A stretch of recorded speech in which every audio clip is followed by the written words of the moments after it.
السلام علیکم. امید اور دعا ہے کہ آپ اور آپ کے سبھی گھر والے خیریت سے ہوں گے. میرا نام ثناور ہے اور آپ دیکھ رہے ہیں جن سٹوریز ایپیسوڈ 43.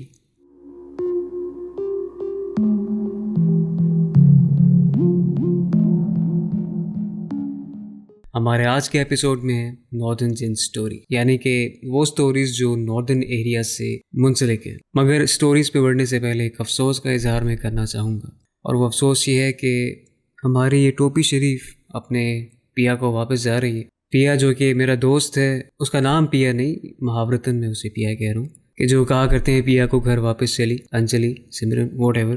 اینی ہاؤ، کافی یادیں جڑی ہیں اس ٹوپی سے، کافی خوب میں نے مزہ کیا اس ٹوپی. بس بہت سی یادیں جڑی ہیں اس ٹوپی کے ساتھ، اچھے اچھے لمحات بھی جڑے ہیں اس ٹوپی کے ساتھ، اس کیپ کے ساتھ.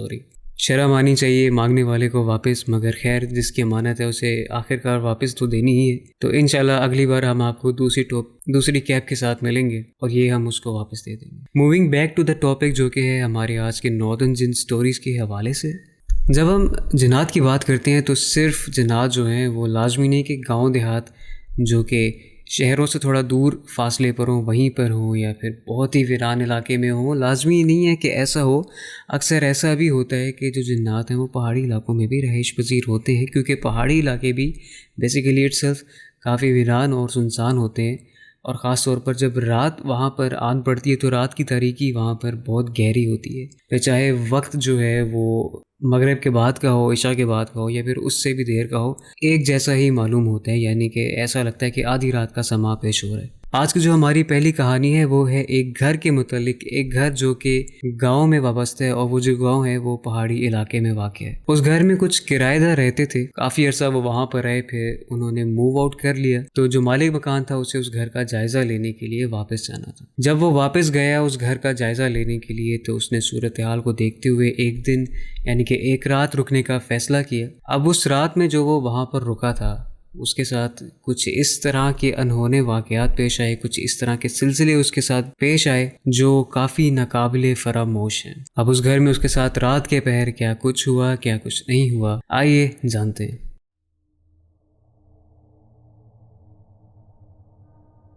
بہت عرصہ پہلے جب میرا چکر میرے گاؤں میں لگا تھا، ان دنوں ہمارے گاؤں والے گھر سے کرایہ دار گھر خالی کر کے گئے تھے اور مجھے مرمت کے حوالے سے گھر کا جائزہ لینا تھا. گھر کافی خستہ حال کر دیا تھا جو پہلے رہ کر گئے تھے. دیواروں پر بچوں کی پینسلوں کے نشان اور عجیب و غریب رنگوں میں تصاویریں، ٹوٹے ہوئے نل اور نہ جانے کیا کچھ. خیر میں نے ایسٹیمیٹ لگوانا تھا مرمت کے لیے، سو ایک رات مجھے وہیں رکنا تھا. دن میں تمام کام مکمل کر کے میں واپس گھر کو آیا تو ہمارے ساتھ والی ہمسائی چچی سے میری ملاقات ہوئی. انہوں نے میرا اور دیگر گھر والوں کا حال احوال پوچھتے ہوئے گزارش کی کہ رات میں انہی کے ہاں رک جاؤں. ان کی چاہت کی قدر کرتے ہوئے میں نے انکار کیا تو انہوں نے اگلی بات کچھ ایسی کی جو مجھے کچھ خاص سمجھ نہ آئی اس وقت. چچی بتانے لگیں کہ تمہارے کرایہ دار کچھ ٹھیک لوگ نہیں تھے. وہ پراسرار سے لوگ معلوم ہوتے تھے، جیسے غیر اخلاقی اور غیر شرعی کاموں میں ملوث لوگ ہوا کرتے ہیں. میں نے چچی سے گزارش کی کہ میں کچھ سمجھا نہیں تو انہوں نے بتایا کہ عجیب و غریب آوازیں آیا کرتی تھیں رات کو. جو عورت رہتی تھی کبھی اس کی رونے کی آواز آتی تھی تو کبھی ناقابل بیان قسم کی آوازیں بھی سنائی دیا کرتی تھیں. اور تو اور اکثر کچھ لوگ اس گھر میں آیا کرتے تھے، مگر کس مقصد سے یہ معلوم نہیں. سو مجھے اب اس گھر سے خوف آتا ہے، اس لیے بہتر ہے کہ تم اکیلے مت رکو یہاں، بلکہ ہمارے ہاں رات گزار لو. مجھے یہ سب سن کر بہت تعجب ہوا، مگر میں نے معذرت کرتے ہوئے ان سے اجازت لی اور اپنے گھر واپس آ گیا.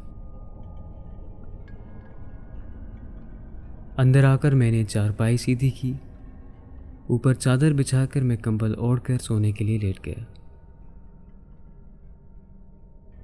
پہاڑی علاقوں میں رات بےحد تاریک اور سنسان ہوتی ہے، پھر چاہے وقت 8 بجے کا ہو یا پھر 10 بجے کا.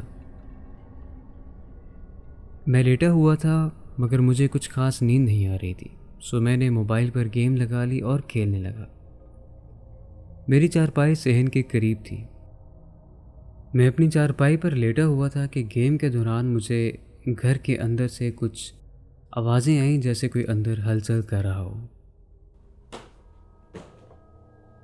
میں نے گیم روک کر غور کیا تو کچھ بھی نہیں تھا۔ جب میں دوبارہ گیم میں مگن ہوا تو مجھے دیوار پر ناخن مارنے کی آواز آ رہی تھی۔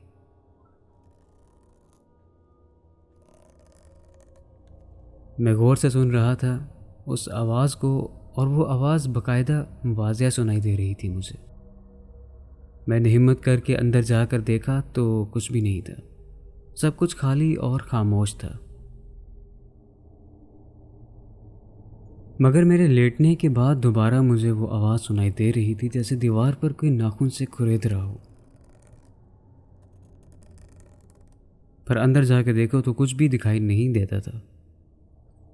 کچھ دیر تو معاملات ایسے ہی چلتے رہے، پر اس کے بعد مجھے دروازہ بند کرنے اور چہل قدمی سنائی دی۔ معاملہ میری سمجھ سے بالاتر تھا کہ آخر جب کچھ دکھائی نہیں دے رہا تو یہ آوازیں کیوں اور کیسے آ رہی ہیں۔ بار بار ٹھنڈ میں اٹھنے کی وجہ سے مجھے عادت محسوس ہوئی تو میں واش روم چلا گیا۔ جب میں واش روم سے باہر آیا اور لائٹ آف کر کے دروازہ بند کرنے لگا تو سامنے شیشے میں عجیب سا عکس نظر آیا، جسے دیکھ کر میں باقاعدہ حواس باختہ ہو گیا اور میرا موبائل نیچے گر گیا۔ میں نے فوراً موبائل اٹھایا اور باہر کی طرف دوڑا، مگر اس دوران مانو جیسے گھر اندر سے جاگ گیا ہو۔ پورے گھر میں کہیں نہ کہیں سے کچھ نہ کچھ آواز کانوں میں سنائی دے رہی تھی۔ اپنی چارپائی میں نے صحن کی طرف گھسیٹی اور آیت الکرسی پڑھ کر صبح کا انتظار کرنے لگا۔ اس دوران میری آنکھ لگ گئی اور صبح ہوتے میں نے اپنا دیگر کام مکمل کیا اور وہاں سے واپسی کے لیے نکل آیا۔ واپس آ کر میں نے اپنے دوست احباب سے اس معاملے کے متعلق رابطہ کیا تو معلوم ہوا کہ اس گھر میں کالے جادو کا عمل ہوتا رہا ہے، جس کی وجہ سے گھر میں اتنی ہلچل ہو رہی تھی۔ یہ سن کر میں دنگ رہ گیا تھا کہ اتنے عرصے سے ہمارے گھر جادوگر رہ رہے تھے اور ہمارے گھر میں نہ جانے کیا کچھ ہوتا رہا ہے۔ سو لہٰذا ہمیشہ اپنا مکان ہو یا پھر کوئی چیز قابل اعتبار لوگوں کو ہی دینی چاہیے، کیونکہ ہر چمکتی ہوئی چیز سونا نہیں ہوتی۔ ہماری آج کی دوسری کہانی بھی ایک پہاڑی علاقے میں گاؤں کے متعلق ہی ہے، مگر یہ گھر کے متعلق نہیں، ایک ہوٹل کے متعلق ہے۔ ایک ایسا ہوٹل جہاں پر کچھ لوگ اپنی مجبوری کی وجہ سے وہاں پر انہوں نے اسٹے کرنا چاہا، کیونکہ ان کا جو رستہ تھا، جو سفر وہ کر رہے تھے وہ رات کے وقت کر رہے تھے اور رستے میں ان کو کچھ اس طرح کی دشواری کا سامنا کرنا پڑا جو پراسرار تھی، اور پھر اسی کی وجہ سے انہیں بمشکل وہاں پر ایک ہوٹل ملا جہاں پر انہوں نے اپنی رات گزارنے کا فیصلہ کیا۔ اب رات گزارنے کا فیصلہ تو انہوں نے وہاں پر کر لیا، مگر ان کے ساتھ بھی اس دوران رات کو اتنے عجیب و غریب سلسلے پیش آئے جو دل دہلا دینے والے، کہ جسٹ امیجن کہ آپ رات کے وقت سو رہے ہیں اور آپ کے کمرے میں آپ کے دوستوں کے علاوہ کوئی اور بھی موجود ہو، مگر وہ کون ہے آپ کو شاید دکھائی نہ دے۔ تو یہ جو ہے عجیب ترین ایک سلسلہ ہوگا۔ تو کیا ہوا ان نوجوانوں کے ساتھ، کیا نہیں، آئیے جانتے ہیں۔ ہماری ہنزا سے واپسی ہو رہی تھی۔ رات کافی ہو چکی تھی، اس لیے گاڑی آہستہ چلا رہے تھے کیونکہ لینڈ سلائیڈنگ کے خدشات تھے۔ میرے ساتھ میرے ہمراہ 3 اور دوست موجود تھے، نوفل، عثمان اور علی۔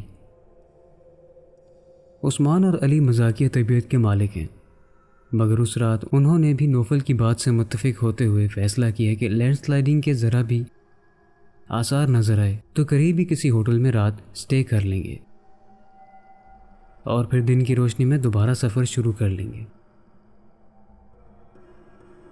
گاڑی اپنی مناسب رفتار پر چل رہی تھی کہ یکدم مجھے سامنے کچھ عکس نظر آیا، جس کی وجہ سے میں نے بریک پر پیر دے مارا اور سبھی آگے کی طرف آ لگے۔ سب نے مجھ سے پوچھا کہ آخر میرا دماغ تو خراب نہیں ہو گیا جو میں نے ایسی حرکت کی، آخر کیا وجہ بنی؟ تو میں نے جواباً انہیں بتایا کہ مجھے سامنے سڑک پر یکدم کوئی کھڑا دکھائی دیا تھا۔ جس کی وجہ سے میری بریک لگ گئی۔ سبھی کی سانسیں پھولی ہوئی تھیں اور نوفل کے بقول ایسا وہمانہ اتفاق نہیں ہو سکتا۔ سفر طویل ہے، اگر ابھی سے معاملات ایسے ہیں تو رات رک جانا بہتر ہے۔ جس جگہ ہم نے بریک لگائی تھی وہاں نزدیک کوئی ہوٹل دکھائی نہیں دے رہا تھا۔ ہم نے گوگل میپس چیک کیا تو 2 کلومیٹر آگے ایک ہوٹل شو ہوا، تو ہم نے رات کو وہیں رکنے کا فیصلہ کیا۔ میپ کو فالو کرتے ہوئے قریب پہنچے تو جس جگہ ہماری ڈیسٹینیشن شو ہوئی وہ ایک گاؤں تھا۔ بمشکل ایک پیدل چلتا مقامی نظر آیا جس کی مدد سے ہم اس ہوٹل تک پہنچے، تو معلوم ہوا کہ وہ بس ایک 2 منزلہ عمارت ہے جو چند کمروں پر تعمیر کردہ ہے، جسے ہوٹل کا نام دیا گیا ہے۔ مگر ہم نے شکر ادا کرتے ہوئے گاڑی پارک کی اور ہوٹل میں رات گزارنے کے لیے چیک ان کیا۔ ہمارے کمرے میں 2 بیڈ اور 2 میٹرس تھے۔ مجھے بیڈ پر سونے کی عادت تھی اور اگلے دن ڈرائیو بھی کرنی تھی، لہٰذا میں کھڑکی کے ساتھ والے بستر پر رضائی اوڑھ کر لیٹ گیا۔ تقریباً 1 گھنٹہ ہی گزرا ہوگا کہ ہمیں عجیب و غریب آوازیں سنائی دینے لگیں۔ پہلے تو کمرے کے باہر کسی کی چہل قدمی سنائی دی۔ وقفے وقفے سے ہم نے اس چہل قدمی کو سنا۔ اس کے بعد ہمارے کمرے کی سیلنگ سے دھمک کی آواز گونج رہی تھی، جیسے کوئی چھلانگیں مار رہا ہو۔ اس دوران کسی نے بھی ایک دوسرے کو باخبر نہیں کیا، مگر سب سن رہے تھے اور محسوس بھی کر رہے تھے۔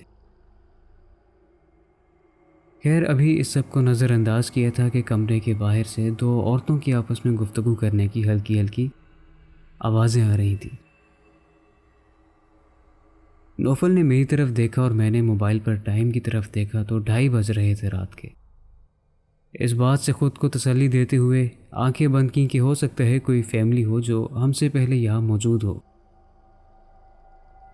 اب میری آنکھ لگ ہی چکی تھی کہ سیلنگ سے زوردار دھمک کی آواز آئی اور میری آنکھ کھل گئی۔ میں نے نوفل کی طرف دیکھا تو وہ پہلے ہی جاگ رہا تھا، جبکہ باقی دونوں گھوڑے بیچ کر سو چکے تھے۔ ابھی ہم ایک دوسرے کی طرف دیکھ کر بات کر ہی رہے تھے کہ یہ کیا عجیب سلسلہ ہے کہ اس دوران کمرے کے باہر سے عورت کی رونے کی آواز آنے لگی۔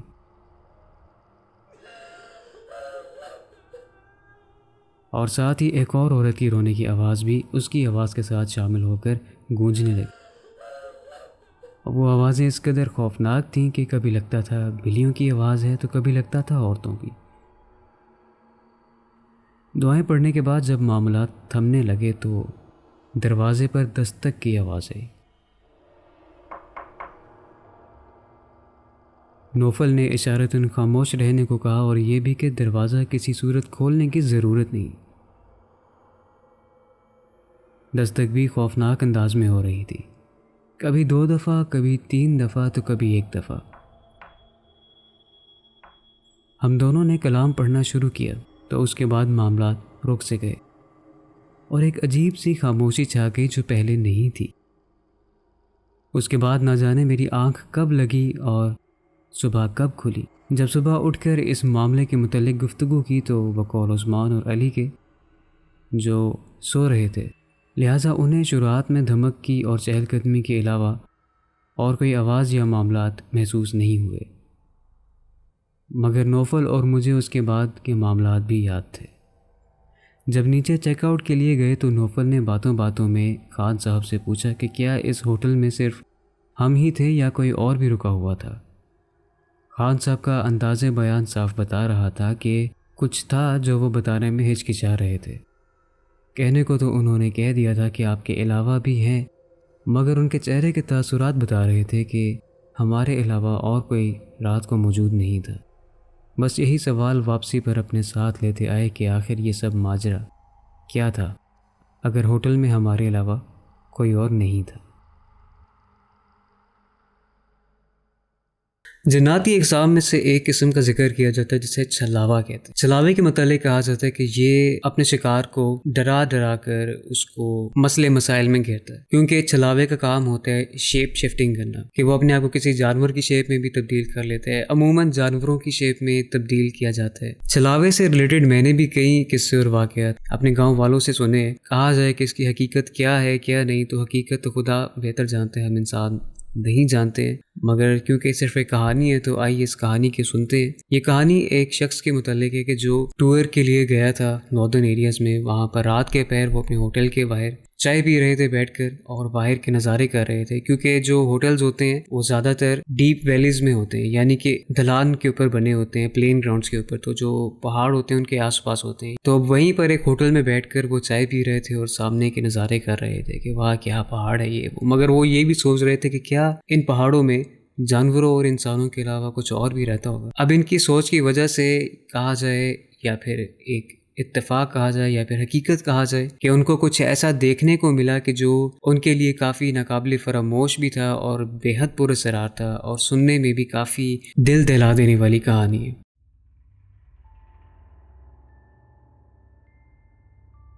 میری تیسری رات تھی نہران میں۔ گزشتہ راتیں دوستوں کے ساتھ گزار کر کچھ وقت میں اپنے ساتھ بتانا چاہتا تھا۔ اکتوبر کی خاموش اور ٹھنڈی ہوا بھری راتوں میں ایک کپ چائے کے ساتھ جلتے ہوئے دھیمے کوئلوں کے آگے بیٹھ کر حد نگاہ کے مناظر دیکھنا میرے لیے کسی خواب سے کم نہیں تھا۔ سو میں نے اس لمحے کو جی بھر کے جینا چاہا اور اپنی نشست پر بیٹھے اونچے پہاڑوں میں نظر آتے درختوں کو دیکھتا جا رہا تھا۔ ہوٹل کی دیوار کے پار تھوڑا ہی آگے ایک کچا رستہ بنا ہوا تھا جو مزید ان گہرے درختوں کو جاتا تھا۔ یہ رستہ دن کے اوقات میں مقامی اپنی روز کی سرگرمی کے لیے استعمال کیا کرتے ہیں، اور جہاں میں بیٹھا ہوا تھا وہاں سے وہ رستہ صاف دکھائی دے رہا تھا۔ چائے کی گھونٹ لیتے ہوئے میں سوچ رہا تھا کہ رات کے پہر کیا جانوروں کے علاوہ کچھ اور بھی ہے جو ان درختوں میں منڈراتا ہوگا یا نہیں۔ گہرا، گھنا اور سیاہ جنگل جو میری نظروں کے سامنے تھا۔ میں اس سوچ میں ہی مبتلا تھا کہ سامنے ہوٹل کے پار اس کچے راستے پر ایک بلی جاتی ہوئی مجھے نظر آئی۔ اپنی چال میں مگن دم کھڑی کرتے ہوئے وہ بلی اس راستے پر چل رہی تھی اور تھوڑا ہی آگے جا کر اس کچے راستے کے کنارے پر بیٹھ گئی۔ فاصلہ زیادہ تھا اس کے اور میرے درمیان، تو مجھے بس اس کے وجود سے اندازہ تھا کہ وہ ایک سیاہ بلی ہے۔ کچھ ہی سیکنڈز میں وہ بلی اپنی جگہ سے ہلی اور اب اس کی چال اور وجود میں فرق معلوم ہو رہا تھا۔ وہ اپنی جگہ سے ہل کر زمین کی طرف منہ کیے پھدک رہی تھی، مانو جیسے خرگوش ہو۔ یہ دیکھ کر مجھے حیرت ہوئی کہ دیکھی تو میں نے بلی تھی، پھر یہ خرگوش کیسے بن گئی، یا پھر مجھے دیکھنے میں غلط فہمی ہوئی۔ اب میں نے اس جانور پر ٹکٹکی باندھ لی اور اس کی حرکتوں کو دیکھتا رہا، مگر وہ دوبارہ اسی کنارے پر آ کر بیٹھ گیا۔ اس کے بیٹھنے کا انداز یوں تھا کہ معلوم نہیں ہو پاتا تھا کہ کون سا جانور ہے، مگر اتنا ضرور پتہ چلتا تھا کہ کوئی جانور ہے جو وہاں بیٹھا ہوا ہے۔ دوبارہ جب وہ اپنی جگہ سے ہلا اور ٹہلنا شروع کیا تو اس کے اٹھتے اٹھتے ہی اس کا وجود تھوڑا وسیع ہو گیا، اور اس مرتبہ وہ کتے کا روپ اختیار کر گیا اور اسی طرح زمین کے بل انگڑائی لیتے ہوئے ٹہلنے لگا۔ مجھے سمجھ میں آ گیا تھا کہ یہ معاملہ غیر معمولی ہے، سو میں نے وہاں سے اٹھ جانے کا فیصلہ کیا اور دوستوں میں سے کسی کو بلانا چاہا، پر ابھی میں یہ سوچ ہی رہا تھا کہ وہ جانور میری نظروں سے اوجھل ہو گئے۔ اس کے بعد میں فوراً کمروں کی طرف اندر آ گیا اور آ کر اپنے دوستوں کو اس سلسلے کے متعلق بتایا، تو کچھ دوست سن کے حیران ہوئے اور ایک دو نے اس بات کو مذاق میں تبدیل کر دیا۔ خیر کسی نے میری بات پر زیادہ غور و فکر نہیں کی، سو میں نے بھی اس بات کو نظر انداز کرتے ہوئے دوستوں کی محفل میں شرکت کر لی۔ جب سونے کے لیے لیٹے اور کمرے کی لائٹس آف ہوئیں، میں نے کچھ دیر کھڑکی کے ساتھ کرسی پر بیٹھنا چاہا۔ وہاں بیٹھ کر بھی میں باہر کے نظارے کر رہا تھا، مگر میرے ذہن میں یہ خیال تنگ کر رہا تھا کہ وہ روپ بدلتا ہوا جانور کیا تھا۔ میں کافی دیر کھڑکی کے کنارے بیٹھا رہا کہ شاید ابھی کچھ نظر آ جائے، مگر کچھ بھی دکھائی نہیں دیا۔ صبح جب میں نے وہاں کے مقامی سے اس سلسلے کے متعلق گفتگو کی تو بقول ان کے مجھے چھلاوا دکھائی دیا تھا، اور یہ بھی کہ میں خوش قسمت ہوں کہ میرے ساتھ کوئی بھیانک اتفاق پیش نہیں آیا، کیونکہ چھلاوے کا مقصد ڈرانا ہوتا ہے، وہ بھی عجیب و غریب صورت و شکل میں۔ انہوں نے بتایا کہ ان علاقوں میں بہت سی ایسی مخلوق رہتی ہیں جو عام انسانی آنکھ نہیں دیکھ سکتی، مگر محسوس ضرور کر سکتی ہے۔ پر آخر کو سبھی مخلوق کو اللہ تعالیٰ نے بنایا ہے، سو اللہ کا کلام ہی کافی ہے کسی بھی شیطانی شر سے محفوظ رہنے کے لیے۔ اس چھلاوے کے متعلق سن کر مجھے حیرت تو ضرور ہوئی، مگر اس مقامی کی بات سے میری حوصلہ افزائی بھی ہوئی کہ واقعی اللہ کے کلام کے آگے کوئی بھی شیطانی شر مضبوط نہیں۔ یہ کہانی بھی کیمپنگ سے ریلیٹڈ ہے، جیسے کہ میں نے گزشتہ ایپیسوڈز میں کیمپنگ کے حوالے سے کچھ سٹوری شیئر کی ہیں۔ یہ کہانی بھی انہی سٹوری سے ریلیٹ کرتی ہے، اور اس میں کچھ نوجوان جو ہیں بورت لیک کے پاس کیمپنگ کرتے ہیں، اور وہاں پر رات کے پہر ان میں سے ایک شخص کی آنکھ کھلتی ہے، اور جب اس کی آنکھ کھلتی ہے تو اس کو ایسے اتفاق کا سامنا کرنا پڑتا ہے جو اسے ایک پل کو حقیقت بھی لگتی ہے اور دوسرے پل میں ایک وہم بھی لگتا ہے۔ تو یہ ایک کافی اسپوکی سی سچویشن ہو جائے گی کہ اس میں نہ تو آپ دوستوں کو جگا سکتے ہیں، نہ انہیں ہلا سکتے ہیں، کیونکہ ایسا کرنے سے آپ کی موومنٹ بھی باہر سنائی دے سکتی ہے۔ آئیے جانتے ہیں۔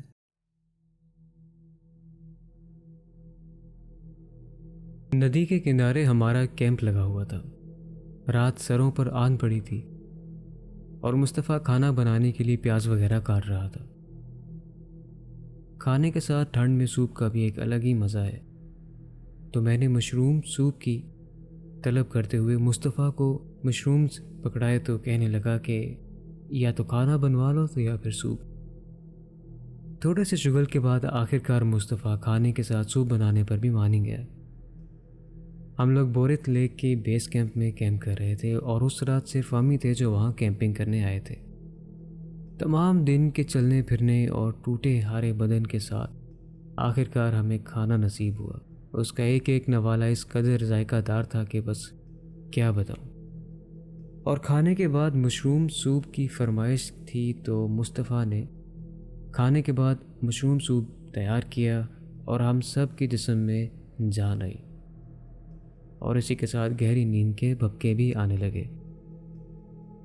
ہم نے فیصلہ کیا کہ سو جاتے ہیں، اگر رات میں اجتماعی طور پر سب کی آنکھ کھلی تو اٹھ کر گپ شپ لگا لیں گے اور چائے بھی بنا لیں گے۔ خیر سب سونے کے لیے لیٹ گئے۔ ہمارے کیمپ کے آس پاس کوئی بھی آبادی نہیں تھی، بس ہم تھے جو وہاں کیمپ لگائے نائٹ سٹے کر رہے تھے، اور مقامی بہت دور فاصلے پر رہائش پذیر تھے۔ چنانچہ رات کے پہر میری آنکھ کھلی، ندی کی ہلکی ہلکی آواز کے ساتھ مجھے ایک اور آواز بھی آ رہی تھی۔ میں اٹھ کر بیٹھا، چائے کے لیے سامان نکال رہا تھا بیگ سے۔ میں نے کیمپنگ سٹف کو کیمپ سے باہر رکھا، شدید ٹھنڈی ہوا چل رہی تھی۔ میرے کانوں میں اس دوران ایک آواز گونج رہی تھی جیسے کسی پتیلے کی چھنکار ہو، جیسے بیل بکریوں کے گلے میں ہوا کرتی ہے۔ مگر رات کے پہر بھلا پالتو مویشی کیوں باہر نکلیں گے؟ پھر میں نے یہ بھی سوچا کہ ہو سکتا ہے کوئی مقامی ہو جو تھوڑا فاصلے پر رہتے ہوں، مگر ایسا بھی نہیں تھا۔ بھلا رات کے اس پہر مقامیوں کا اس ٹھنڈ میں باہر نکلنے کا کوئی مقصد نہیں تھا۔ خیر میں نے چائے بنائی اور دیکھا کہ باقی سب سو رہے تھے، تو میں نے بسکٹ کے ساتھ چائے کے خوب لطف لیے۔ اب کی بار مجھے پھر سے چھنکار کی آواز آئی، مگر تھوڑا قریب سے۔ میں نے باہر نکل کر دیکھنا چاہا، مگر میری سینسز مجھے کہہ رہی تھی کہ یہ معاملہ ٹھیک نہیں ہے، کہ مجھے اپنے کیمپ میں ہی رہنا چاہیے۔ سنسان جگہ پر ہمارا کیمپ تھا، اور رات کے پہر یوں آواز آنا محض اتفاق بھی تو نہیں ہو سکتا۔ میں نے کیمپ کی ہلکی سی چادر کھولی اور باہر دیکھا تو کچھ نظر نہیں آیا۔ پھر دور مجھے پتھروں کے قریب ایک بیل نظر آئی۔ وہ بیل سیاہ رنگ کی معلوم ہو رہی تھی۔ یکدم اس بیل نے جھٹکا کھایا اور دوسری طرف چھلانگ لگا کر دوڑنے لگی۔ یہ دیکھ کر میں خوف زدہ ہو گیا، سو میں نے کیمپ کی چادر بند کر دی اور لیٹ گیا۔ تھوڑی دیر بعد مجھے وہ چھنکار قریب آتی سنائی دینے لگی۔ اتنی قریب کہ اب ایسے لگ رہا تھا کہ کیمپ سے تھوڑا ہی فاصلے پر ہے۔ چاندنی کی وجہ سے کیمپ کے باہر سب روشن تھا۔ میں دیکھ رہا تھا کہ کیمپ کی چادر پر ایک سایہ پڑا ہے، مگر وہ سایہ کیا ہے مجھے پہلے تو اس کی تصویر بنانے میں دشواری کا سامنا کرنا پڑا۔ مگر جوں وہ سایہ ہلا اور قریب ہوتا نظر آیا تو ایسے معلوم ہو رہا تھا جیسے کسی بوڑھی خاتون کا سایہ ہو، اور اس سائے کے ساتھ اسی چھنکار کی آواز آ رہی تھی جو مجھے اس بیل سے آ رہی تھی۔ اسفند جو کہ میرے ساتھ لیٹا ہوا تھا، اس کی آنکھ بھی اس دوران کھل گئی، تو میں نے اسے فوراً خاموش رہ کر دیکھنے کا کہا تو اسے بھی وہی دکھائی دے رہا تھا جو مجھے دکھائی دے رہا تھا۔ اس سائے نے ہمارے کیمپ کا پورا گول چکر کاٹا، اور جب قدم لیتا تھا اس کے پاس سے چھنکار کی آواز آتی تھی۔ اتنے میں مصطفیٰ کا الارم بجنے لگا تو میں نے فوراً اس الارم کو بند کیا اور دیکھا تو کیمپ کی چادر سے وہ سایہ غائب ہو گیا تھا۔